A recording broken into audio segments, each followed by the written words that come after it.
The final image of her, crumpled in a courtroom chair with her mother trying in vain to console her, is the one that stays with me. It wasn't a moment of triumph, not in the way you see in movies. There was no swell of music, no triumphant grin on my face. There was just a quiet, profound stillness. It was the feeling of a great weight, one I had carried for years without fully realizing its mass, finally being lifted from my shoulders. She had built her entire world on a foundation of lies and entitlement, and she had just watched me, the man she considered a simple, predictable fixture in her life, systematically dismantle it brick by brick. She thought she was playing chess while I was playing checkers. The truth was, I wasn't playing at all. I was just stating the facts. And the facts, as it turned out, were devastating. My name is Mark. I'm 42 years old, and for the last decade, I've worked as a senior logistics analyst for a large shipping firm. It's a job that suits my temperament. I find patterns in chaos. I build systems to create order and efficiency. My life, until recently, reflected that. It was ordered, predictable, and stable. I thought it was a good life. I thought my wife, Vanessa, thought so too. But let me start from the beginning. We met 15 years ago.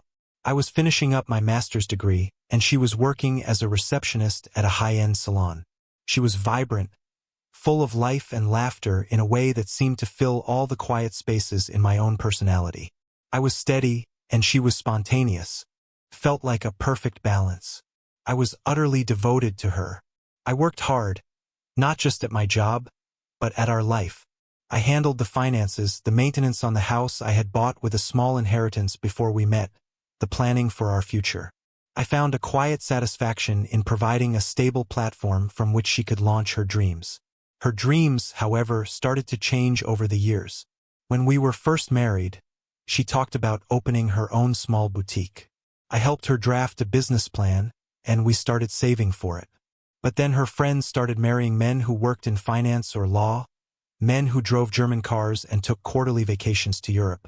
Her dream of a small, personal boutique morphed into a desire for a luxury brand franchise. The savings we had were no longer a hopeful start. They were a pathetic pittance in her eyes. Marcus's firm just gave him a six-figure bonus, she would say, scrolling through her phone at the dinner table, showing me pictures of her friend Jessica on a yacht in Monaco. Can you imagine? They just decided to go. No planning, no budgeting. Just went. I would try to explain the difference between a high-risk, high-reward job in investment banking and my stable salaried position. We're doing well, I'd say. The house is almost paid off. We have no debt. We're comfortable.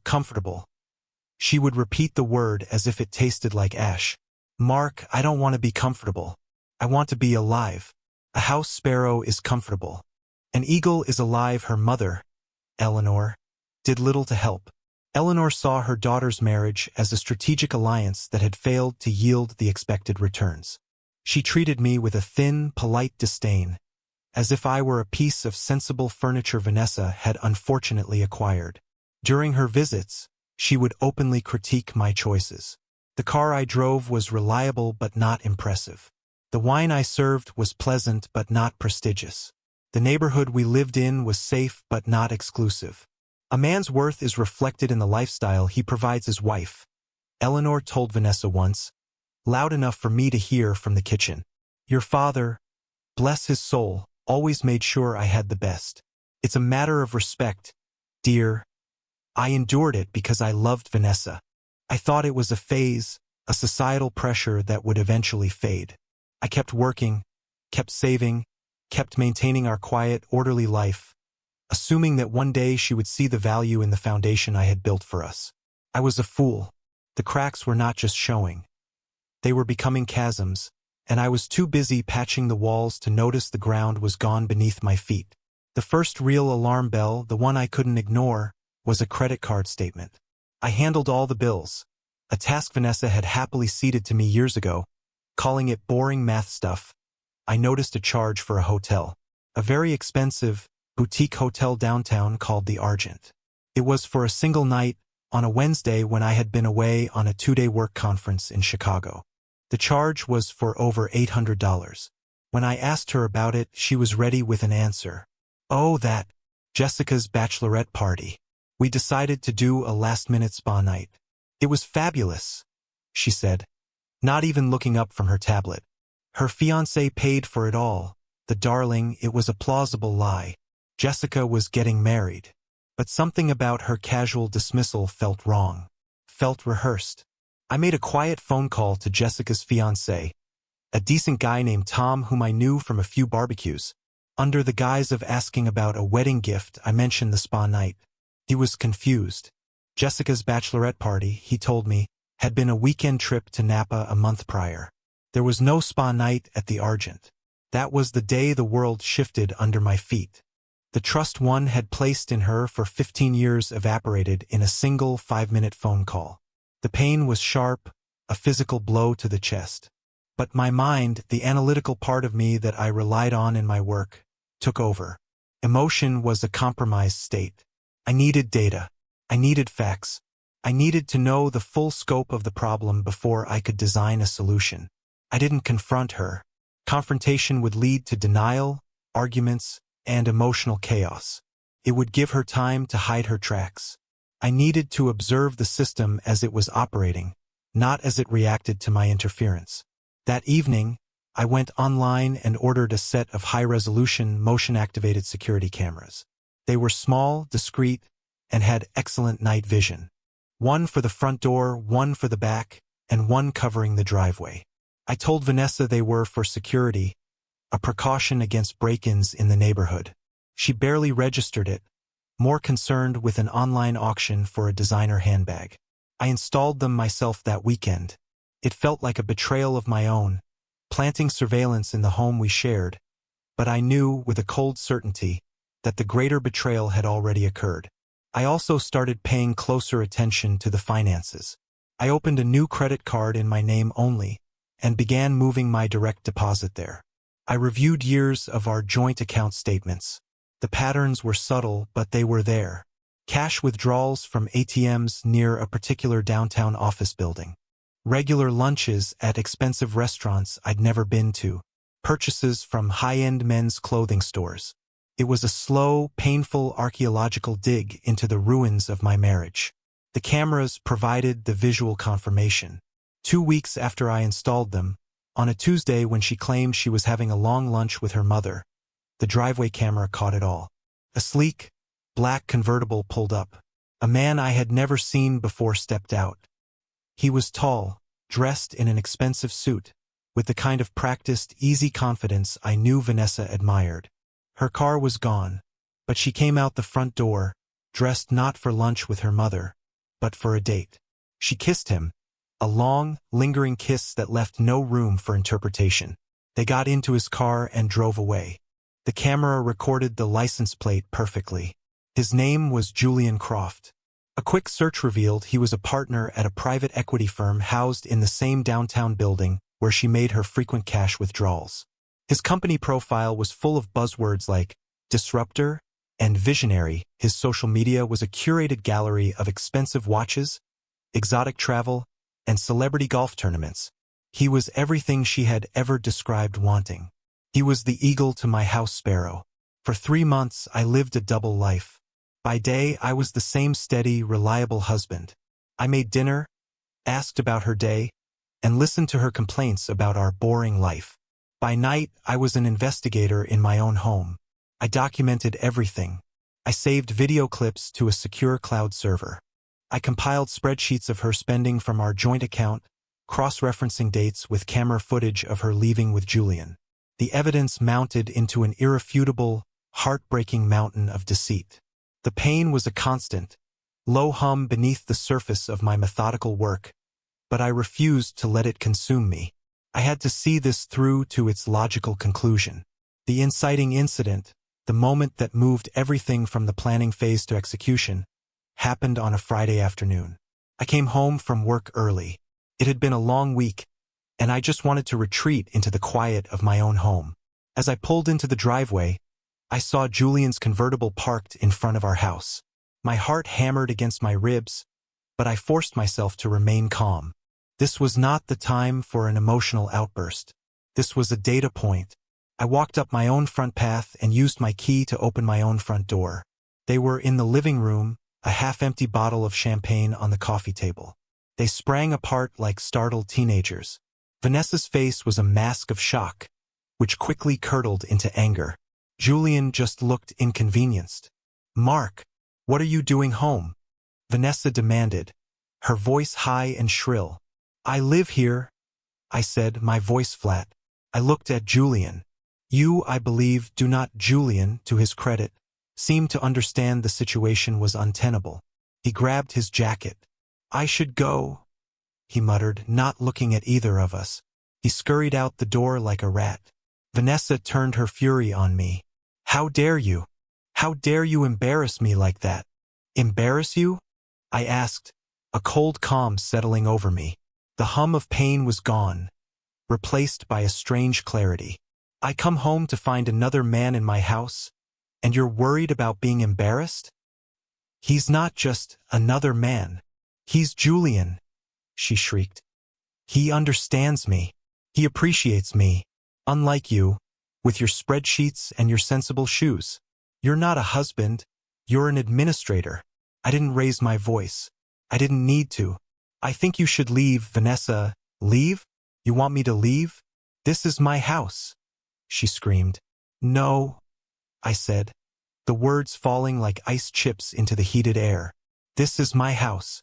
I owned it before we were married. And right now I want you to get out of it." That's when she snapped. Her face contorted with a rage I had never seen before. She followed me as I walked out the front door, intending to wait in my car until she had gone. She kept screaming, her words a torrent of insults and accusations. I just kept walking toward the driveway. "You can't do this to me," she yelled, her voice cracking. "I will not be thrown away." She lunged at me from behind. Her nails raked down the side of my face. She grabbed my shirt, ripping the fabric. I stumbled back, raising my hands only to fend her off. I didn't push her. I didn't strike back. I just created space between us. She swung at me, a wild, clumsy blow that glanced off my shoulder. "I will ruin you," she shrieked, her face inches from mine, spittle flying from her lips. "I will take everything." I just stood there, my cheeks stinging, my shirt torn. I looked past her, directly at the small, dark lens of the camera mounted discreetly under the eaves of the garage. It was recording everything. The motion sensor light had clicked on, bathing the whole ugly scene in stark, unforgiving light. The camera was capturing her rage, her attack, and my utter lack of retaliation. It was capturing the truth. She finally ran out of steam, her chest heaving. She glared at me, expecting me to fight back, to yell, to do something. I did nothing. I just looked at her. "Get your things and go," I said, my voice devoid of any emotion. "A lawyer will be in contact." She stared at me for a long moment, perhaps finally realizing that the man she thought she knew was gone. She spat on the driveway near my feet, turned, and stormed back into the house. An hour later, she emerged with 2 suitcases, got into her car, and sped away without a backward glance. The moment her car was out of sight, I went inside, locked the door, and called my friend, David. David wasn't just my friend. He was one of the sharpest family law attorneys in the state. We had known each other since college. He knew my history with Vanessa, had been the best man at my wedding, and had watched her evolution with a growing, unspoken concern. "She's gone," I said when he answered. "It's time. Are you okay, Mark?" he asked, his voice immediately serious. "She attacked me on the driveway, scratched my face, tore my shirt." There was a sharp intake of breath on his end. "Did you call the police?" "No," I said. "I did something better. I got it all on video." There was a pause. Then David let out a low whistle. "Mark, you magnificent, methodical son of a gun. Don't touch anything. Download the file, back it up in 3 different places, and then email me a copy. I'll see you in my office at 9 a.m. tomorrow." That night, sitting alone in the silent house, the pain I had been suppressing for months finally hit me. It wasn't the fiery rage Vanessa had displayed. It was a deep, hollow ache. The grief for the woman I thought I had married, for the future I thought we were building. I allowed myself to feel it, to acknowledge the loss. But as I sat there, watching the video file upload to the secure server, a new feeling began to crystallize. Resolve. I had been wronged, but I would not be a victim. I would be the administrator of my own life. And the first order of business was a full, systematic audit. The meeting with David the next morning was a masterclass in legal strategy. I laid everything out on his conference table. The spreadsheet of Vanessa's spending, the printouts of Julian's social media posts tagging them in various expensive locations, the statements from our joint accounts, and a USB drive containing months of video evidence. He watched the clip of the driveway assault in silence, his expression hardening. When it was over, he leaned back in his chair. "This is an extinction-level event for her, Mark," he said, his voice grim. "With this video, not only does any potential claim of domestic abuse on her part go up in smoke, but we can file a police report and press charges for assault. In this state, a documented history of adultery can impact alimony, and a criminal charge against her would be devastating to her case. You hold all the cards. I don't want to ruin her," I said, and I meant it. "I just want to be free of her. I want a clean break. I want to protect what's mine. Protecting what's yours means ensuring she can't take it," David countered. "She screamed she would take everything. Believe her. Her mother will be in her ear, Julian will be bankrolling her, and they will come at you with everything they've got. Our strategy is not to be aggressive. It's to be impregnable. We don't fire the first shot. We let her file, we see her outrageous demands, and then, at the mediation, we calmly and quietly present the evidence that shows those demands are based on a fantasy." His advice resonated with my own instincts. No emotional outbursts. No angry phone calls. We would proceed with methodical precision. For the next few weeks, I lived in a state of suspended animation. I changed the locks on the house. I forwarded her mail to her mother's address. I went to work, came home, and prepared for the coming storm. The storm arrived in the form of a thick envelope from a high-priced law firm. Vanessa was demanding the house, half of my retirement savings, and 5 years of substantial spousal support. Claiming I had stifled her career ambitions, she also filed a temporary restraining order, alleging I had a violent temper, and that she was in fear for her safety. It was a masterpiece of fiction, clearly coached by her lawyer and funded by Julian. "It's standard practice," David assured me over the phone. "Throw everything at the wall and see what sticks. The restraining order is a classic tactic to get exclusive use of the marital home. The joke's on them, since you already have it and she's the one on video committing assault." We filed our response.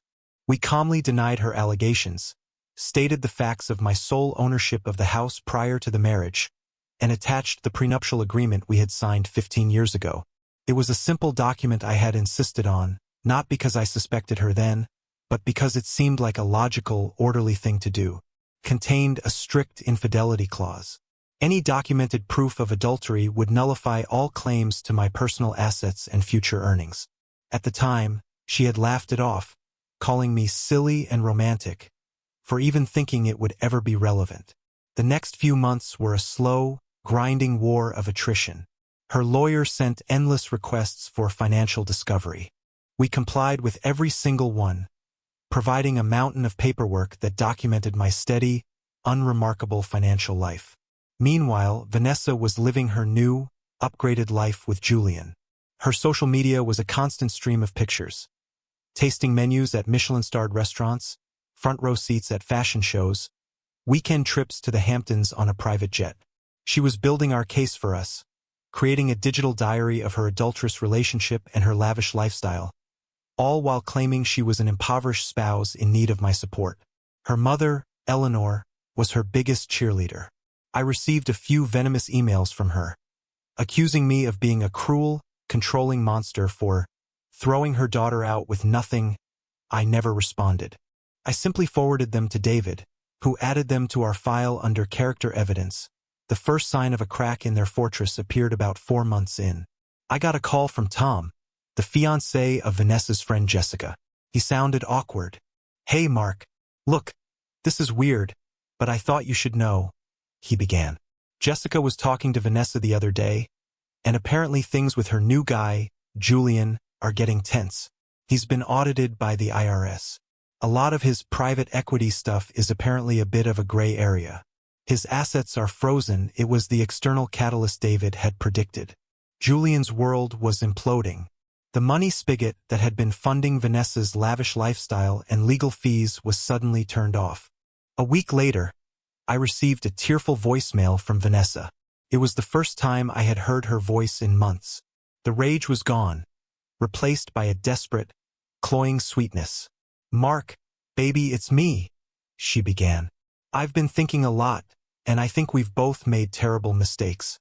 This whole thing has gotten so out of hand. These lawyers are just making things worse. Can we please just talk? Just you and me? I miss you. I miss our life." I deleted the message without a second thought. It was a tactical retreat on her part, a desperate plea now that her better option had evaporated. But the time for talking was long past. The legal process was in motion, a machine I had set on its course, and I was going to let it run. The mediation was scheduled for a month later. It was to be our first time in the same room since the day she left. We met at a neutral location, a sterile conference room in a downtown office building. She was there with her lawyer. She looked thinner, her expensive clothes hanging slightly off her frame. The confident glow from her social media pictures was gone, replaced by a nervous energy. Her mother, Eleanor, sat beside her, a silent, stony-faced gargoyle of support. David began by laying out our position calmly and rationally. He presented the prenuptial agreement and the title deed to the house. He showed my bank statements, demonstrating my income had not changed and there were no hidden assets. Vanessa's lawyer, a slick man with a practiced air of indignation, scoffed. "A prenup from 15 years ago is hardly ironclad. And my client's non-monetary contributions to the household have significant value." She supported his career, managed his home, and David let him talk. He let him build up a full head of steam about Vanessa's sacrifices and my supposed emotional cruelty. Eleanor nodded along, dabbing at a dry eye with a tissue. When he was finally finished, David placed a single, small USB drive on the table. "Before we discuss my client's alleged temper," David said, his voice even, "I think you should all see this. It's a short video, taken by a home security camera on the day my client threw your client out of the house." He plugged the drive into the large monitor on the wall. The stark, black and white footage of our driveway filled the screen. There was no audio, but none was needed. The video showed it all. Her screaming, her nails raking my face, her wild swing, my calm, non-violent response. It was undeniable. Vanessa went pale. Her lawyer's jaw tightened. Eleanor stared at the screen, her mouth a thin, hard line. The silence in the room was absolute. David let the video play on a loop for a full minute before turning it off. "We have a signed affidavit from a forensic video analyst authenticating the footage. We are prepared to file a criminal complaint for assault and battery. However, my client is a reasonable man. He is willing to forego criminal charges in exchange for a clean break. You will drop all claims to his property, his retirement, and any form of spousal support. You will walk away with what you brought into the marriage, which, according to the prenup, is your personal belongings and the $5,000 in your savings account at the time. This is not a negotiation. This is the offer." Vanessa's lawyer tried to argue, but his heart wasn't in it. He knew the video was a silver bullet. He asked for a moment to confer with his client. David and I stepped out into the hallway. "She'll take it," David said, clapping me on the shoulder. "She has no choice," but he was wrong. When we returned to the room, Vanessa's face was set in a mask of stubborn fury. Her mother had clearly been whispering in her ear. "No," Vanessa said, her voice trembling but defiant. "I won't be bullied. We'll see you in court. A judge will see how you drove me to that. How you provoked me." I looked at her, truly looked at her, and felt nothing but a distant pity. She was so blinded by her own entitlement that she couldn't see the cliff edge she was gleefully marching towards. "As you wish," David said, already packing his briefcase. "The offer is now withdrawn. The court date was set for 2 months later." In that time, Julian Croft's legal troubles became public news. He was indicted for fraud, and his company collapsed. He was no longer an eagle. He was a plucked chicken heading for a cage. Vanessa was truly on her own. The courtroom was a cold, impersonal space. I sat beside David, my hands resting calmly on the table in front of me. Vanessa sat across the aisle with her lawyer and her mother. She refused to look at me. She projected an air of wronged dignity, a queen unjustly deposed. The proceedings began. Her lawyer painted a picture of a long-suffering wife trapped in a controlling, loveless marriage with a cold, ungenerous man. He spoke of her emotional distress, her crushed ambitions. It was a compelling performance. Then it was David's turn. He didn't engage in theatrics. He simply presented facts. He started with the prenuptial agreement, which the judge reviewed and acknowledged.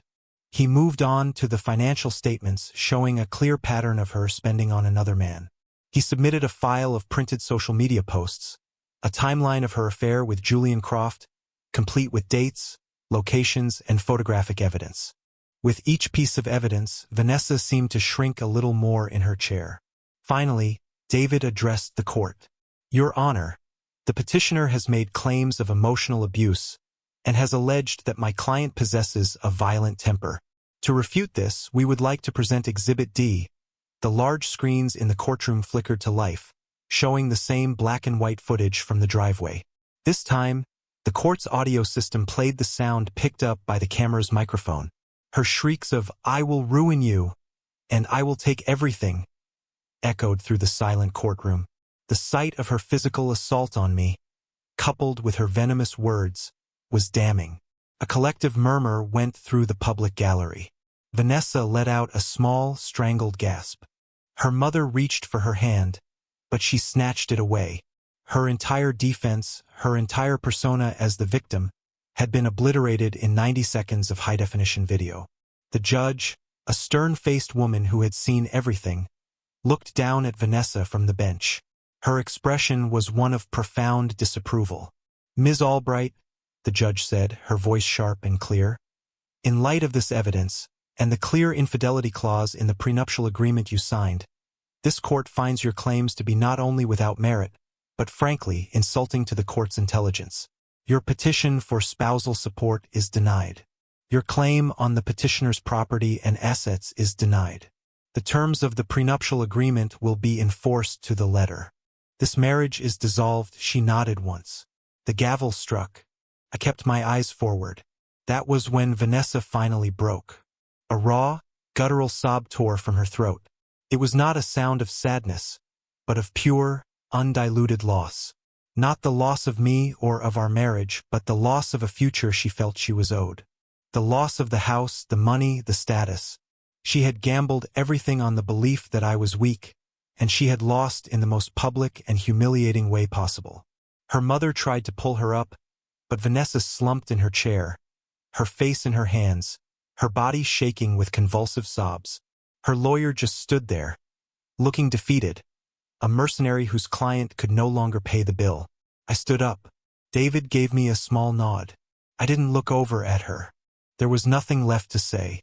I turned and walked out of the courtroom, leaving the wreckage of her life behind me. I didn't feel happy. I didn't feel vindicated. I just felt quiet.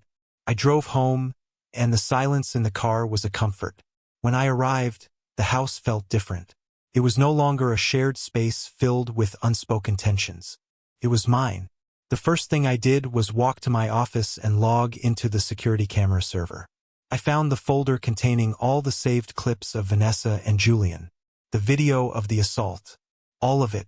I selected all the files and clicked permanently delete. I didn't need them anymore. They had served their purpose. That evening, I sat on my back porch with a beer, watching the sunset.